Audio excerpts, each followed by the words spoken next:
Hello and welcome to this week's episode of This Week at the Movies. I'm Matt, and it is a packed weekend at the theaters.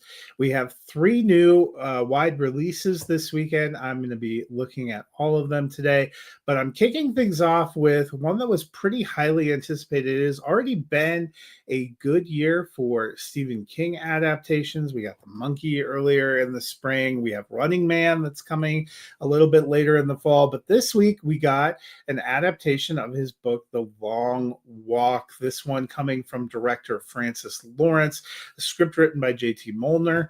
It basically follows a group of boys who can compete, one from each of the 50 states, in an event called The Long Walk.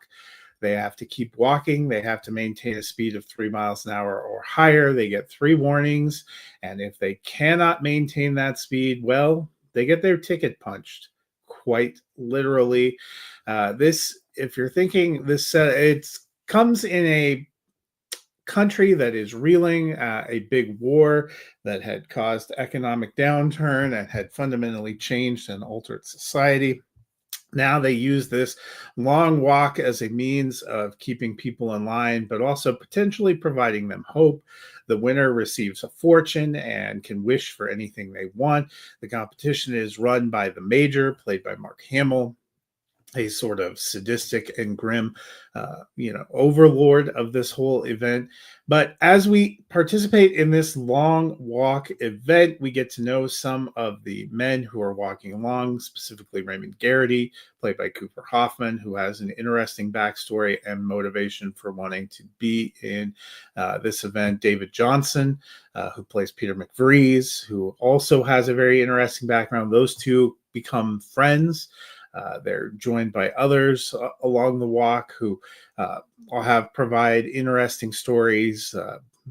Charlie Plummer plays one of those walking. Ben Wang, who I really enjoyed in Karate Kid Legends earlier this summer, plays one of those walkers. Tut Nayak plays Arthur Baker, kind of a religious guy, an optimistic guy from New Orleans. And Garrett Waring playing Stebbins, kind of a darker, brooding character whose story we get into as we go along. Judy Greer, we see a couple of scenes as Raymond Garrity's mother and in flashbacks. But mostly it is about Hoffman and Johnson and their characters as they're walking along, sharing their past, sharing their hopes, dreams. For a movie that's this grim and dystopic, where 50 men enter a competition and only one of them can win and live, there are moments that are beautiful and thought-provoking, especially along the way. It is the friendship and the relationship anchored by Cooper Hoffman and David Johnson that really draws you into this movie. I thought Hamill does a nice job in kind of a darker villainous role. We saw him in another Stephen King adaptation earlier this summer, The Life of Chuck, where I thought he played a good role too. Like I said, Stephen King is everywhere this year, and they've all been very good and very compelling. I've enjoyed them all. The Long Walk so far is the one that I like the best. I'm giving it a huge thumbs up. This has moved into my top 5 movies of the year so far. It is kind of grim, can't sugarcoat it, but it's grim in the same way that I would say The Hunger Games was grim. The idea is grim, and the outcome for a lot of the young people that you invest in that are part of this is grim. It is a tough ending. It was definitely one that will leave you thinking. It brings up emotions. There are some incredibly emotional sequences throughout, both in the discussions between them, the couple points in time where Judy Greer pops up. She does an amazing job as well. But I really loved Hoffman and Johnson. I thought they gave great performances. The life that they build into these characters, the rapport that they build into these characters as they're going on this journey was really something and really captivating. And it continues to be a great year for horror. This maybe isn't horror in the way you would think of some of Stephen King's movies like Pet Sematary or Cujo, but it's definitely a horrific situation. But a great entry here. Great craft, a very thought-provoking movie. Not an easy watch by any stretch of the imagination, but as I said, a big thumbs up. this movie really worked for me. On to something completely different, but that I also was looking forward to.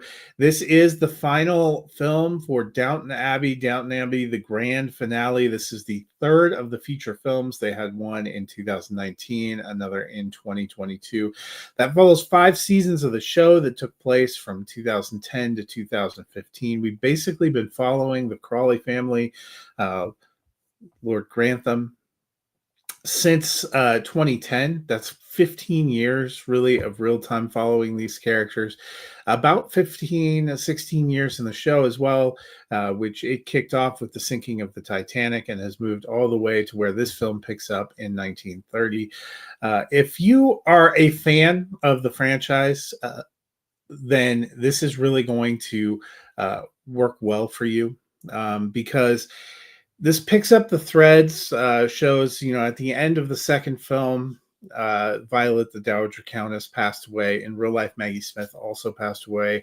Her shadow looms large over this, and they pay a loving tribute to her and to really all the characters that we've lost over the last 15 years. This is really a celebration of this world and these characters created by Julian Fellowes, first on the small screen and then through a trio of films. It has its own story that matches what you would expect from Downton Abbey, or, if you've been watching his other HBO series, The Gilded Age, kind of those kind of stories of upstairs, downstairs, class, concerns. It brings in and introduces Lady Grantham's American brother, played by Paul Giamatti, kind of get a catch up with them, get a little bit of more information what happened there. But I love these characters. I love the world. I thought this one was richly emotionally satisfying. It has some fun beats. It has some beautiful sweeping shots. Director Richard Curtis does a great job, especially this opening sequence where you kind of dive into a theater and through the streets of London. It was very interesting, very visually appealing.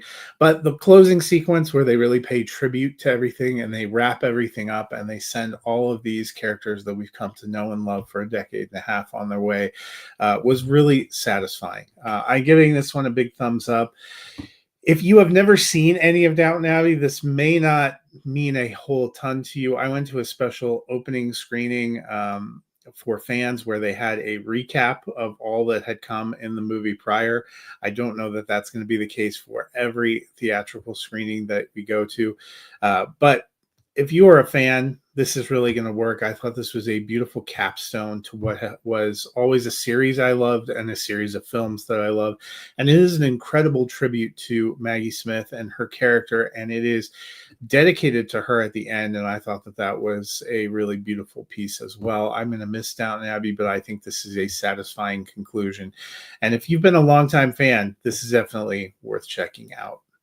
The last of our new releases is a sequel, maybe a long-awaited sequel, and that is Spinal Tap 2: The End Continues. This, of course, is the mockumentary that comes from director Rob Reiner, who is actually in the film as well. He follows a fictitious British band called Spinal Tap, basically a trio of performers played by Michael McKean, Christopher Guest, and Harry Shearer. The original film was This Is Spinal Tap, was released in 1984 and is considered really an iconic classic of the form. I always appreciated Spinal Tap. I was a little on the younger side when it originally came out. But what it was kind of a gateway to me enjoying these kind of mockumentaries. And we've obviously seen Shearer and McKean and Christopher Guest continue in mockumentaries that I have enjoyed in other ways, like Waiting for Guffman or Best in Show, or one of my particular favorites, The Mighty Wind, which I saw when I was in college and actually have a DVD of. So it was kind of fun to go back to this format. It was fun to have Rob Reiner back and to have these characters back.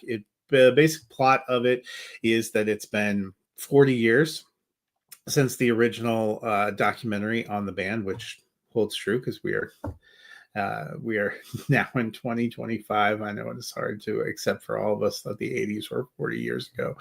But basically they're catching up with the band. The band had broken up and they had been apart for 15 years, and now they're coming back together because they have one final concert show that they're supposed to do on their contract. So they come back for a reunion show in New Orleans. You basically watch all the preparations and going through that. We have some fun cameos. Paul McCartney shows up, pretty funny sequence. Elton John in a couple of sequences ends up being pretty funny here as well. But it's really about these characters and this style, and I thought it was a lot of fun.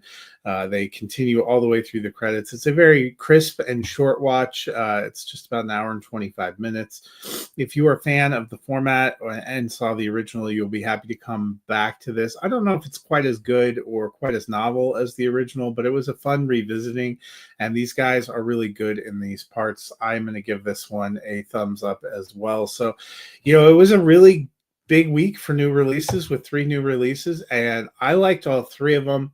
I kind of gave them to you in order of preference. I thought The Long Walk was amazing.